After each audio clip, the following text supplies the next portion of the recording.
Hey guys, I am here with a different type of video for y'all tonight. I'm gonna let you in on a little bit of my past and something I may be considering doing again. And I know there's a few, or at least one other content creator here on YouTube that I've heard talk about it recently. And so I'm gonna let you know how I did it back in the day and what worked for me and how much I made.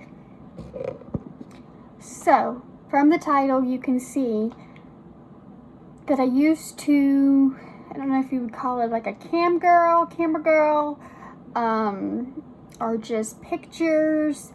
That is all I did. All I did was sell photos.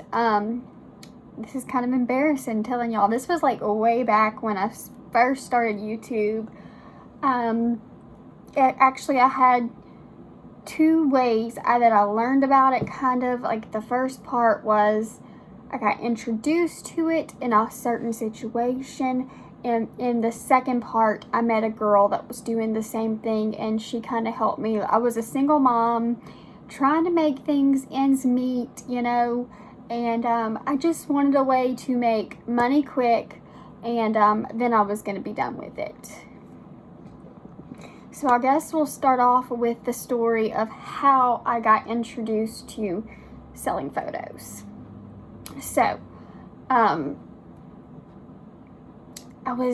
this was probably when I had just turned 18, before I had my kids.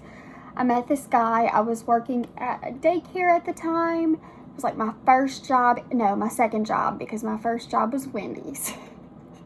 I was making like $8 an hour, and I didn't even see this guy come into the daycare, and all I know is like a few weeks later, or I don't even know the time frame, he added me on Facebook. I had never even seen him. He was like, "Hey, I saw you at your job." Like, I was like, "Oh, do you have a kid?" Like, "No, I was picking my nephew up," or something like that. I can't honestly remember how it went.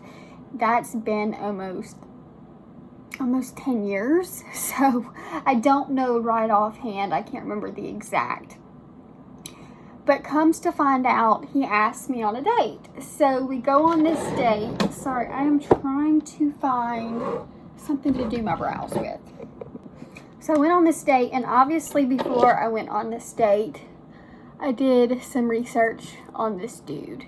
And I knew exactly what I was getting myself into. I didn't know about the photos at the time, or that's what he was interested in. But he was married. He did not know that I knew that. So I go, I'm just like, okay, well, I'll get free dinner out of it at least. And at the end of the dinner, I was like, "So when were you going to tell me that you were married? That you are married?" And so that's how it went from there. I didn't hear from him for about 6 months, I would say. Don't laugh at me, I'm probably doing this all wrong. I didn't hear from him for about 6 months, and then out of the blue, he was in an open marriage where the male partner can see whoever, and the female partner can see whoever. I was dating at the time. No, I was not dating at the time yet, now that I'm thinking about it. And he was like, "I'm in this open marriage, but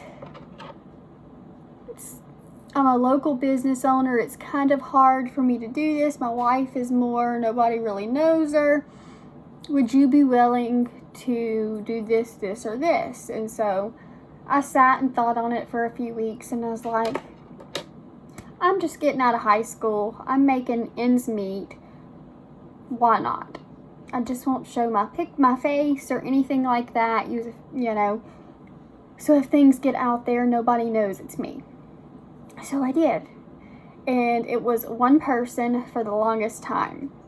And then about when my oldest son, when his dad and I split, I was working at this job. I was actually working at Head Start, and I met this lady that was working there, and we got to talking about just how tight life was, and this was like around COVID time, and I was just like, it's just so expensive and everything else.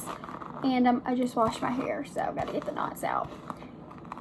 And she was like, oh, well, you need to talk to the lady next door in the classroom next to me. And I'm like, okay, we're sitting here working with pre-K kids. What can she tell me about life being tough, you know? Apparently everyone in the building knew this. And she did the same thing that I did in the past, except for she would go on to, she did not build her clients based on OnlyFans. I don't even think OnlyFans was a thing at that time. If it was, like, it was not very well known that I know of. Like, this just probably became a big thing everybody knows about in the past 2 or 3 years after COVID, or like right at the end of COVID. So she built up her client base by going on Tinder and just advertised herself, I guess, in like a bikini, didn't show her face, with a fake name. And so she would pull those people from Tinder to Snapchat, and that's how she would build her clientele. So yeah, that's how that went. And I got to thinking about it, and I was like, how hard is it to do? How much money are you making? Why are you working here if you're making this much money? She was making close to $5,000 a month doing that. And I was like, I'm not seeing anybody. It's just me for like 2 weeks out of the month. I've got 50-50 custody. I can do this, you know, nobody knows my name, nothing. So I didn't start with Tinder. I started straight with Snapchat. People just give you quick ads, and they would try to hold a conversation when they do quick ads. And I'd be like, look, I'm not here for conversation. This is what I do, and that's the end of it. And either you want to pay for what you want, or you need to go. And people that sell content on Snapchat and things like that play by their rules. If you don't want to pay before they send a picture, or before I send my picture, then you don't get a picture, because I can't guarantee that you're actually going to pay me. So that's how that kind of worked for a while. And that is how I bought my brand new Nissan Rogue back in the day. So yeah, that is kind of how that went. Y'all probably did not know that about me.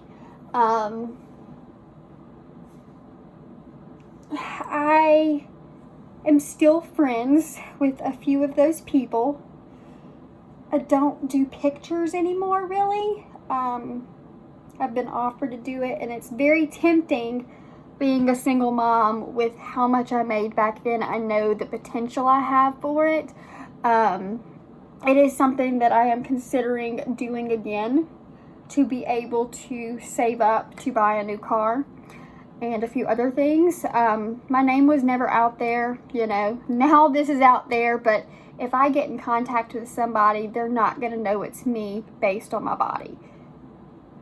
To me, I don't know other women, but to me, it was a job. It was not, all I did was pictures. I didn't do video or anything like that. I didn't get into it. Like, some women really get into it and like enjoy it. I'm having to be censored with what I'm saying, because I don't want this to flag me here on YouTube.